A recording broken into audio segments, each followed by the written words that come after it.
cruelty cuts deepest when it comes dressed in a smile. Preston leaned in, voice like poisoned honey, and called her a fat mistake. He was glad he'd corrected. Margot broke. She had no idea New York's most feared crime lord was standing close enough to hear every word. By sunrise, a man's entire life would be ash because no one wounds his future queen and walks away whole. Ruin, it turns out, drinks espresso in the dark. Margot Ellis smoothed the midnight blue satin of her gown and tried to ignore the eyes. The Whitmore Foundation's Winter Gala was the crown jewel of Manhattan's charity season, a glittering hive of old money, new money, and the kind of people who measured human worth in dress sizes and stock portfolios. Crystal chandeliers blazed above a sea of champagne flutes. A string quartet played something delicate and cold. Margot had never belonged in rooms like this. She was a big woman, soft and full through the hips and chest, a size 22 in a ballroom built for size zeros. Most days she wore her body without apology. She had learned slowly and painfully to dress it in fabrics that honored her shape instead of hiding it. But tonight, that hard-won confidence felt thin as tissue paper. She was only here because she had organized the entire event. As the Foundation's donor relations manager, her attendance was not optional. It was supposed to be a simple night. Shake hands, thank the donors, go home. Then she saw Preston Cole, her ex-fiancé, the man who had spent 4 years quietly sanding down her self-worth, one cutting remark at a time, before leaving her for a 24-year-old yoga instructor named Brielle. He stood near the champagne tower in a tuxedo that cost more than her rent, laughing with a cluster of private equity men. Margot turned toward the service corridor, pulse slamming in her throat. But it was already too late. Preston's head came up like a hound catching a scent. He excused himself from the group and cut straight through the crowd to intercept her beside the towering ice sculpture. His voice carried that old, familiar condescension, smooth and patient, like he was correcting a child. His gaze slid down her body. There was no warmth in it, only cold, clinical inventory. Wow. I didn't realize they let staff dress for the party. Hello, Preston, she said. Her hands had started to shake. She kept her voice level anyway. I'm working. Excuse me. He stepped sideways, blocking her path, and leaned in close so that only she could hear him under the music. You really thought satin would fix it? He murmured. You've gotten bigger, Margot. You were embarrassing when I left, and you're embarrassing now. Honestly, being seen talking to you is costing me something. The words landed like a fist. They were the same words he used to whisper in their kitchen, in their bedroom, in the car after every party, except now he was saying them here, under the chandeliers, in front of the entire gilded world she had spent months serving. Heat flooded her face. She didn't fire back. She didn't slap him. The humiliations simply locked every muscle in her body. Without a word, Margot turned and walked away as fast as her heels allowed, past laughing socialites, past the silent auction tables, through a set of heavy bronze doors at the far end of the hall. She found herself in the museum wing's old conservatory, a long glass-roofed room of marble planters and dark winter foliage, lit only by the amber glow of the street lamps outside. The music faded to a muffled heartbeat behind the doors. Margot sank onto a stone bench, wrapped her arms around her stomach, and finally let the tear loose. She hated how well she knew this feeling. Hyper-aware of every curve, every soft inch of herself that Preston had taught her to despise. Tears are wasted on men who are not worth the salt. The voice came out of the darkness at the far end of the conservatory. Low, gravelled, threaded with a faint accent she couldn't place. Margot shot to her feet, heart in her throat, and peered into the shadows. A man sat in the dark beside a dormant fountain, previously hidden by a column of black ferns. A small espresso cup rested on the stone beside him.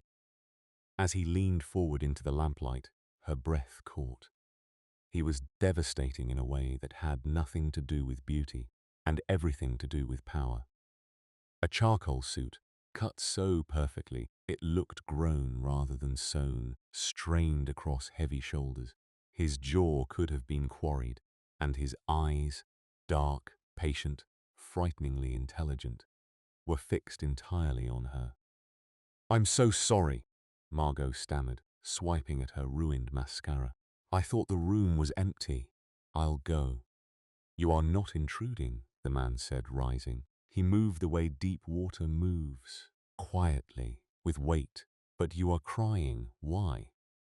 It wasn't a polite question.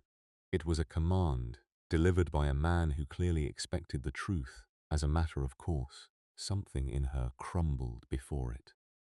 "It's nothing," she whispered, staring down at her gown. "A bad conversation." He took one slow step closer. "Women do not weep alone in dark rooms over nothing. Who put that look on your face?" A broken little laugh escaped her. She felt small and raw and past the point of pretending. The truth simply fell out of her into the dark. "My ex," she whispered, voice cracking. "My ex called me fat." The silence that followed was not awkward. It was heavy, dangerous. The man went very still. His dark eyes moved over her slowly, the full sweep of her hips, the soft line of her waist, the generous swell of her chest against the satin. And when they returned to her face, the air in the conservatory felt 10 degrees hotter. "Then your ex," he said, his voice dropping to a low, lethal register, "is a blind and very stupid man. You are not fat, Bella, you are abundant. You are soft and lush and made the way women were made before the world lost its mind." Margot's breath hitched. No one had ever spoken to her like that. Not once. The absolute certainty in his voice ran down her spine like a struck match. "He didn't see it that way," she murmured. "He is a beggar who was handed a crown and complained about the weight." The man stepped directly into her space and caught a stray tear from her cheek with one warm, calloused thumb. "Give me his name." "Why?" She breathed, mesmerized. "Because a man who speaks to such a woman that way requires an education." His tone never rose. "His name." "Preston," she heard herself say. "Preston Cole." Something flickered behind his eyes, brief, violent, like a furnace door opening and closing. "Preston Cole, I will remember it." His gaze gentled as it returned to her. "And yours, beautiful girl?" "Margot. Margot Ellis. Margot." He said it slowly, like he was tasting it, like a promise. "I am Dante Caruso." The name hit her like cold water. The warmth in her chest collapsed into pure adrenaline. Dante Caruso. He wasn't a donor. He wasn't some hedge fund prince. He was the ghost story of New York, the undisputed head of the Caruso family, the man whispered to own judges, unions, ports, and half the marble in Manhattan, the man whose rivals had a habit of simply ceasing to exist, and she had just cried to him about her ex-boyfriend. "You're—" Margot stepped back, eyes going wide. "You're Dante Caruso." "I am," he confirmed. He offered no apology for it, no explanation. He simply watched her, reading her fear with unsettling calm. "I have to go." She gathered her skirts with shaking hands. "I shouldn't be here. I'm sorry." His hand closed around her wrist before she finished turning, gentle, but immovable like a velvet shackle. "You are not running, Margot," Dante said softly. "Not from me, and certainly not from him. You are going to walk back into that ballroom with your chin high." "I can't." Her eyes burned again. He will do nothing. Dante cut in, and the quiet authority in it left no room on earth for argument. "Because you will be walking in on my arm." She stared at him, bewildered. Why would the most dangerous man in the city care about a fundraiser's broken heart?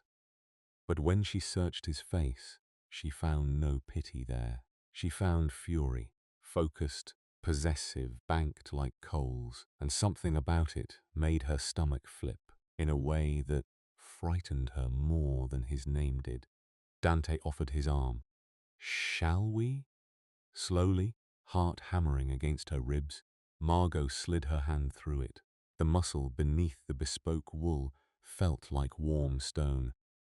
When Dante Caruso pushed open the bronze doors and walked back into the light of the ballroom, the effect was immediate. It was like watching a shark glide into a koi pond. Laughter died mid-note. Conversations strangled themselves.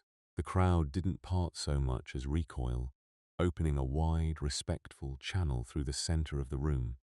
And on his arm, spine straight despite her trembling knees, was Margot. She felt the weight of 300 stairs. But for the first time in her life, not one of them was measuring her body. There was only shock, awe, and fear. Women who had smirked at her an hour ago now studied the parquet floor, terrified to meet Dante's eyes. He walked slowly, deliberately. He was making a declaration with every step, wrapping her in his aura like a coronation robe. Margot felt something hot and unfamiliar bloom in her chest. Beside this man, she was not the discarded fat ex-fiancée. She was untouchable. Dante's eyes swept the room once and locked onto their target. Preston stood near the grand piano with a scotch in his hand, laughing at his own joke while Brielle checked her reflection in a spoon. Dante adjusted their course, steering Margot directly toward them. Preston glanced over casually. Then his face simply emptied.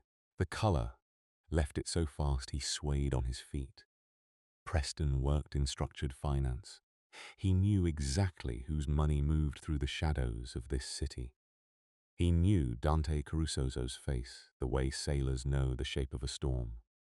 "Mr. Cole," Dante purred, stopping smoothly in front of him. "Mr. Caruso." Preston nearly dropped his glass. He didn't look at Margot. He couldn't peel his eyes off the mob boss. It's an honor. I didn't know you attended these things." "I find charity instructive," Dante replied, idly straightening his cuff. "Tonight, for example, I learned that some men in this city were raised without manners, without respect." Preston swallowed. Sweat shone at his hairline. "I'm not sure I follow, sir." Dante turned his head and looked down at Margot with a tenderness so naked that several onlookers audibly gasped. Then his gaze snapped back to Preston and turned colder than the East River in January. "I was enjoying a quiet espresso in the conservatory," he said very softly, forcing Preston to lean into the words like a man leaning over a trap, "when I found this magnificent woman weeping in the dark. She told me a story about a small, cowardly man who insulted her, who called her names." Brielle made a tiny squeaking sound and took 2 full steps backward, removing herself from the blast radius. "Sir, Preston's eyes darted to Margot in dawning horror, the full picture assembling itself behind his face. "It was a misunderstanding. A joke. A bad joke. A joke." Dante tilted his head. "I hear no one laughing, Mr. Cole. Do you?" "No, sir, no. Margot is under my protection," Dante announced, and he did not raise his voice, yet it reached every corner of the dead-silent ballroom. "Whoever disrespects her disrespects me, and you know what becomes of men who disrespect me, don't you, Preston?" Preston was visibly shaking now. "Yes, sir, Margot, I'm sorry. I am so sorry. I didn't mean any of it." Dante leaned in and dropped his voice to a whisper, meant for Preston alone, though Margot caught every terrifying syllable. Apologies are weather, ideal in consequences. Enjoy the rest of your evening, Mr. Cole. It will be the last quiet one of your life. He straightened, his face a smooth, unreadable mask, and offered Margot a faint smile. I believe we have outstayed this party, Mia Regina. Allow me to take you home. She could only nod, her mind reeling, as he guided her toward the exit, leaving Preston standing alone by the piano, grey-faced and hyperventilating, while 300 of New York's finest pretended not to stare. The winter air outside hit like a blessing. A matte, black-armored Mercedes idled at the curb, and as the adrenaline drained out of her, Margot began to shiver. Dante shrugged off his suit jacket without a word and settled it over her shoulders.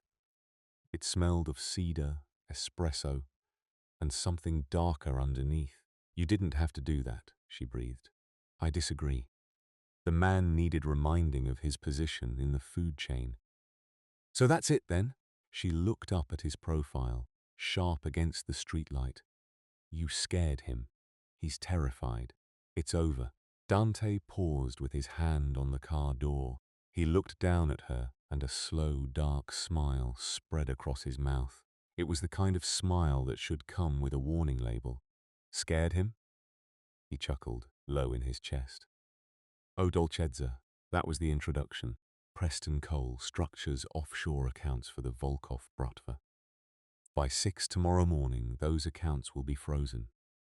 By noon, the federal government will own his career. By Friday, he will be penniless, and the Volkovs will be asking him, very personally, where their money went. Margot stared at him, her heart stalling. You're going to destroy his entire life. Dante reached out and traced the soft curve of her jaw with his thumb, feather-light. I told you, Mia Regina, I am going to burn his world to the ground. Because no one makes my woman cry. Dawn over the Hudson brought Preston Cole no peace. He arrived at the glass tower of Ashford Mercer Capital at 5:45 in the morning, his shirt already glued to his back with cold sweat. He had spent the entire night calling his contacts in Cyprus and the Caymans, trying to move the Volkov accounts somewhere, anywhere, beyond Dante Caruso's reach. Every number rang into a dead line. He swiped his platinum keycard at the executive elevators. The reader blinked a flat, hostile red. Access denied. He swiped again. Red. What the hell? He muttered, slapping his palm against the panel. Preston Cole? He spun. 2 men in Navy FBI windbreakers crossed the marble lobby toward him, flanked by building security. Beyond the revolving doors, 3 black government vans sat slewed across the curb, and a line of agents was already streaming inside, carrying flat-packed evidence boxes. We have a federal warrant for your office, your devices, and all physical records, the lead agent said, holding up a brick of paperwork. Your accounts are frozen pending indictment. Wire fraud, money laundering, conspiracy. Preston's knees buckled. On what grounds? This is a mistake. I run legitimate portfolios. An anonymous data package arrived at 3 this morning, the agent said, his face a wall. 9 years of encrypted transaction logs, every shell, every layering route, every cent you washed for the Volkov organization, indexed and annotated. Frankly, it's the cleanest case I've ever been handed. Turn around, hands behind your back. As the cuffs clicked shut, Preston's phone began to buzz violently in his jacket. The agent fished it out and glanced at the screen. Caller ID says why Volkov, he noted dryly. Want me to tell him his money now belongs to the United States Treasury? Preston made a sound like a dying animal. The Volkovs were not men who accepted seizures and apologies. They were old-school enforcers who settled balances with bolt cutters in shipping containers. Caruso hadn't just taken his career. He had painted a target on his spine in fresh blood. By noon, Preston's face was on every local news channel. He made bail by scraping out the last of his legitimate savings and came home to find Brielle, loading 3 designer suitcases into a waiting car. "Brie, wait." He stumbled up the drive. "I can fix this. It's a misunderstanding." She didn't even look at him. She slid on her oversized sunglasses, mouth pressed into a thin line of disgust. "Your cards are dead, Preston. Mine declined at the juice bar this morning. I am not going to be the girlfriend of a broke felon with the brat for hunting him. Lose my number." The car pulled away. Preston stood alone in the driveway, utterly hollowed out. In less than 12 hours, Dante Caruso had kept his promise to the letter. Across the river in her small Brooklyn apartment, Margot sat cross-legged on her sofa, watching the afternoon news with wide, disbelieving eyes. The banner crawling across the screen read, "Manhattan Money Manager Indicted in Sweeping Organized Crime Probe." She turned the television off. Her hands were trembling. He hadn't been exaggerating. The man from the conservatory wielded the city like a tool, and he had swung it because of a few cruel words spoken to her in the dark. A sharp knock pulled her off the couch. When she opened the door, there was no one there, only a wide matte black garment box on her welcome mat, tied with heavy silk ribbon. She carried it inside and untied it with unsteady fingers. Beneath layers of dark tissue paper lay a gown, deep oxblood velvet, heavy and rich, custom cut. Every dress Margot owned was engineered to compress, conceal, and apologize. This one was engineered to celebrate. It was built to hold the full slope of her hips, to honor the weight of her chest, to make her bigger, not smaller. Tucked into the neckline was a cream card. The handwriting was sharp and uncompromising. "A queen does not wear colors meant to disappear. Wear the red. My driver comes at 8. DC." The private dining room at the top of the Carlisle Grand offered a sweeping view of the Manhattan skyline. Dante Caruso wasn't looking at the skyline. When Margot stepped out of the private elevator in the oxblood velvet, the air physically left his lungs. The gown clung to every soft, magnificent line of her, all the abundance her fool of an ex had tried to shame out of existence. She looked sensual, regal, untouchable. "You look." Dante stood and crossed to her, lifting her hand and pressing a warm kiss to her knuckles. "Words fail me, Mia Regina. You are a masterpiece." Heat climbed her neck, but for once it wasn't shame. "Thank you. For the dress." "For," she exhaled. "I saw the news. I told you I handle pests." He drew out her chair himself. "He will not trouble you again." For 2 hours they ate like royalty, truffled pasta, aged wine that tasted like dark gold. And the most feared man in New York listened to her. He asked about her work, her childhood, the things she still dreamed about, with a focus that made her feel like the only person left on the planet. Not once did his eyes move over her body with anything less than open worship. Then, as the dessert plates were cleared, the heavy doors burst open.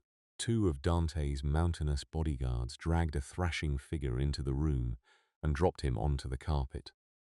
Preston. His suit was torn, one eye swollen purple, his polish stripped down to raw animal panic.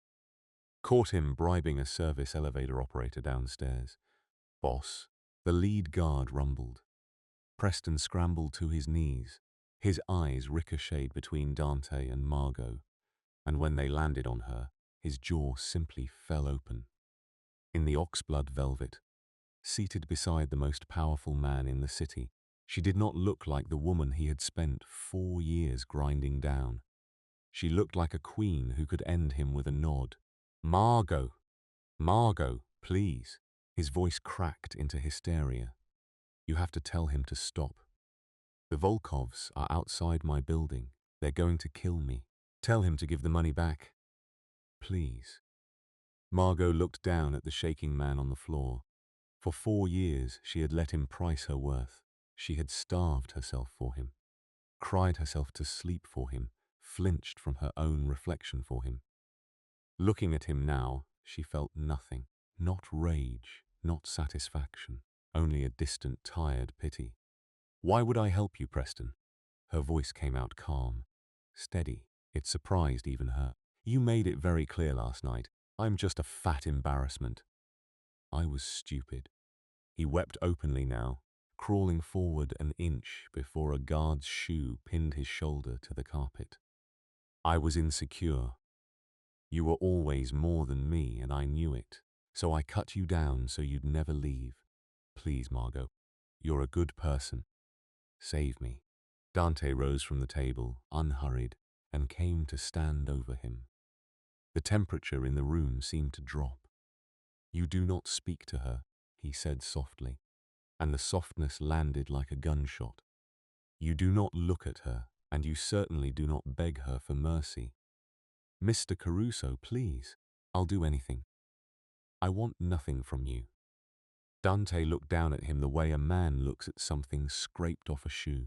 You were handed a diamond, and you called it a stone, because your hands were too weak to hold it. Now you belong to the wolves. He snapped his fingers once. Take him to the loading dock. The Volkov's people are waiting. Tell them his debt is theirs to collect. No. No, Margot! Margot! Preston's screams trailed down the corridor as the guards hauled him out backward, until the heavy doors swung shut and sealed the dining room back into candlelit quiet. Margot stood frozen, heart slamming against her ribs. This was his world, dark, violent, absolute, and it had just devoured a man for her. Dante turned to her, and the arctic stillness melted out of his eyes, replaced by something molten and possessive. He closed the distance and cradled her face in both huge hands, thumbs brushing her cheekbones. Are you afraid of me, Margot? He asked, his voice a low gravel whisper. She looked up into the dark of his eyes. She thought of every year she had spent folding herself smaller, smaller portions, smaller opinions, smaller dreams, trying to shrink enough to be loved. And here stood a man who did not want her smaller. He wanted her to take up space. He wanted to set the world on fire just to keep her warm. No, she whispered, her palms coming to rest against the solid wall of his chest. I'm not afraid. The breath left him in a rough, relieved rush. He bent and brushed his lips against hers, soft as a vow. Good, he murmured against her mouth. Because from this night on, no one will ever make you feel small again. You are my queen, and anyone who tells you that you are anything less than perfect will answer to the fire. Then he kissed her properly, deep and consuming, and swept her up into his arms. Utterly devoted to the lush, brilliant woman who had finally claimed the heart of New York's most ruthless king. Preston's downfall was every bit as brutal as his insults, proving once again that karma keeps a tailor on retainer. Do you think Preston got exactly what he deserved from the ruthless mafia boss and the Volkov bratva? Drop a comment below with your verdict.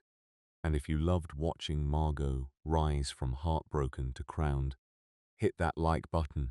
Share this story with someone who needs the reminder that they were never too much. And subscribe with the bell on, because next week's Mafia romance is even more ruthless.